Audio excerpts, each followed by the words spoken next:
I think he's extremely confident. I've mentioned this before. I'll let them do their job. I'll let the House and Senate, and I'll let the DOJ report this. But as I've commented in the past, I think there's significant reporting about surveillance techniques that have existed throughout the 2016 election.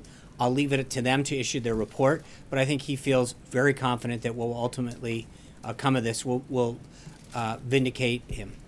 When you get down to it, the Congressional Budget Office is there to measure the... I will just say the President has tweeted about this. He's pretty clear that he believes that there was surveillance that was conducted during the 2016 election, and we're going to wait for the conclusion of that. I think there's pretty sound evidence that that the microwave is not a sound way of surveilling someone, and I think that has been cleaned up. It was made in jest, so I think we can put that to rest. Okay. Buy packages that have, end-of-life care. I don't think the Obama administration didn't label it Obamacare. They call it the ACA. I mean, this is the American Health Care Act. The president's proud of it. The president's proud of the fact that we're working with Congress. But this is a bill it's not his. It's a joint effort that we've worked with the House and the Senate on. He's proud of it. He's proud of the impact that it's going to have on American patients. So I don't think this is about labels and names. This is about getting a job done. In a series of much needed regulatory reforms. It is incumbent upon us to make sure that people who are trying to understand what we're doing understand that there are two more pieces to come of this. And like anything else, it's like building a puzzle. If you only put a third of it on the table and said, hey, look, this puzzle is incomplete, we hid the other 2/3 pieces, is not explaining to people how the whole thing comes together. That have been going around.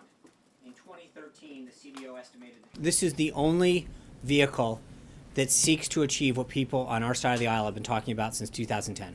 This is it. If we don't get this through, the goal of repealing Obamacare and instituting a system that will be patient-centered is going to be unbelievably difficult. This is the vehicle to do that. To all Americans. Let me walk through the rest of the schedule. This is something that should bring people together. I think there is bipartisan, bicameral support for almost every one of these things because they benefit. There's no one that doesn't benefit. I mean, who could be against allowing insurance to be sold over state lines? It's something that you can do your car insurance. I mean, there's no other product that I can think of. I'm sure someone will fact check me on this. But for the most part, the American consumer, when you want a product, you can go online, you can go to a store, you have choice, you can go to a store across state lines. If you live in Virginia, you drive to Maryland or the district, and shop around. With our insurance, we don't have that ability.